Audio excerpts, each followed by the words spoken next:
дар ҷамоати шаҳраки фархори ноҳияи фархор барои ҳамкориҳои самаранок байни истеъмолкунандагони оби нӯшокӣ, таъминкунандагони хизматрасонӣ ва мақомоти танзимкунанда бо мақсади мубодилаи маълумот оид ба сифати хизматрасонӣ, муҳокима намудани мухолифатҳо ва мушкилӣ дар таъминоти оби нӯшокӣ ва дар якҷоягӣ дарёфт намудани роҳи ҳалли мушкилотҳо ҷаласаи навбатии шӯрои ҷамъиятии машваратӣ доир гардид.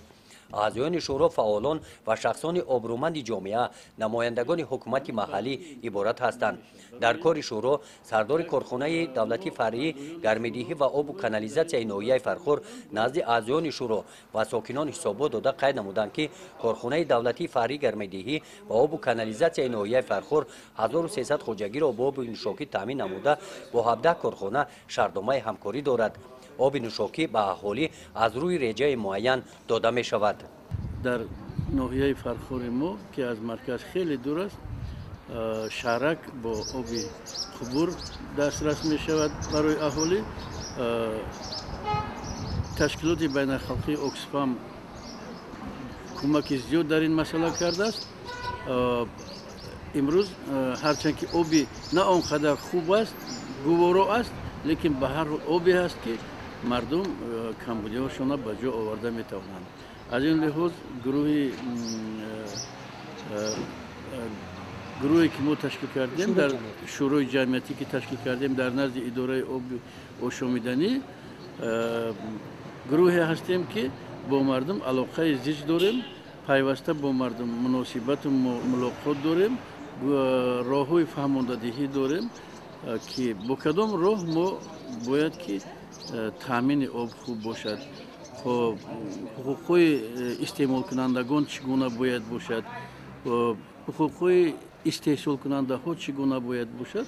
кӯшиш мекунем ки мардум то андозае фаъол бошанд дар боби ҳифзи об, дар боби сари вақт дастрас гардондани ҳаққи хизмати обрасонӣ бояд мардум маърифату фарҳанге дошта бошанд. шӯрои машваратии ҷамъиятӣ назди ин корхона мақомоти доимо амалкунандаи ҷамъиятӣ буда, ҳамчун манбаи роҳбарӣ ва овози ҷомеаи шаҳрвандӣ хизмат расонида, дар ноҳияи фархор соли 2015 таъсис дода шудааст. шӯро мақомоти машваративу мушоҳидавӣ мебошад, ки бо мақсади ҷалби муштариён, намояндагони ҷомеаи маҳаллӣ дар фаъолияти ташкилоти об таъминкунанда дар ҷодаи ҳуқуқ ва манфиатҳои қонунии муштариён таъсис дода шудааст. ҳар фарди ҷомеа ё ин ки дигар ташкилотҳои маҳаллӣ метавонанд пешниҳод ё дархостҳояшонро барои чораандешӣ ба шӯро пешниҳод намоянд.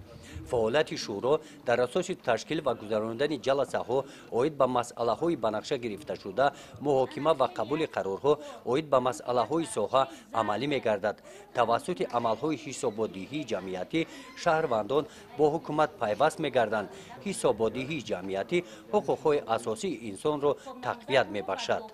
шӯрои ҷамъиятӣ назди корхонаи давлатии фаръии гармидиҳӣ ва обу канализатсияи ноҳияи фархор тӯли 2 сол аст ин ҷониб фаъолият карда истодааст. айни ҳол дар шӯро ҳамчун аъзо ширкат варзида истоданд. кормандои анамин корхона ташаккули тарзи ҳаёти солим, ҳамчунон раисони маҳалла ва инчунин сармуҳаррири газетаи гулистон, нашриявии ноҳиявӣ.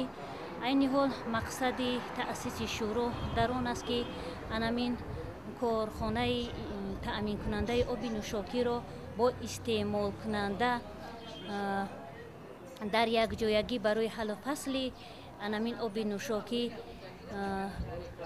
якҷоя намуда, хоб тамоми мушкилоте ки дар соҳаи оби нӯшокӣ ҳаст барои бартараф намудани онҳо чораандешӣ намоем. баҳри мустаҳкам намудани механизми мониторинги ҷомеаи шаҳрвандӣ аз ҷониби мутахассисони иттифоқи истеъмолкунандагони Тоҷикистон кортҳои алоқаи баръакс дар 5 ноҳияҳои пилотӣ гузаронида шуд. мақсади омӯзиш ин шинос намудани истеъмолкунандагон ва таъминкунандагони об бо механизмҳои алоқаи баръакс, қоида ва тартиботи истифодаи онҳо дар амалия мебошад. таъсиси шӯрои машваратии ҷамъиятӣ ин имконияти бевосита барои эҷоди тафовут дар ҷомеа мебошад.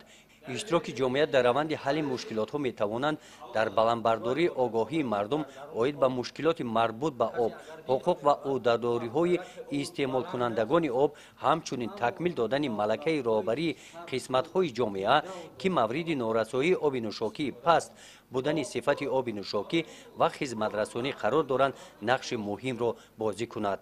лоиҳаи беҳтаркунии ҳисободиҳии ҷамъиятӣ дар соҳаи таъмини оби нӯшокӣ ва санитарӣ дар Тоҷикистон дар 5 ноҳияҳои пилотии Рӯдакӣ, Фархор, Кӯлоб ва Муъминобод аз тарафи Фонди ҷаҳонӣ барои таъминоти ҳисободиҳии ҷамъиятӣ тавассути Бонки ҷаҳонӣ маблағгузорӣ гардида ва дар якҷоягӣ бо ташкилоти байналмилалии Оксфам ва Иттифоқи истеъмолкунандагони Тоҷикистон амалӣ гардид. гузориши Хоҷа Назриф, Худойназар Зуҳуров аз ноҳияи Фархор барои барномаи иттилооти Навид.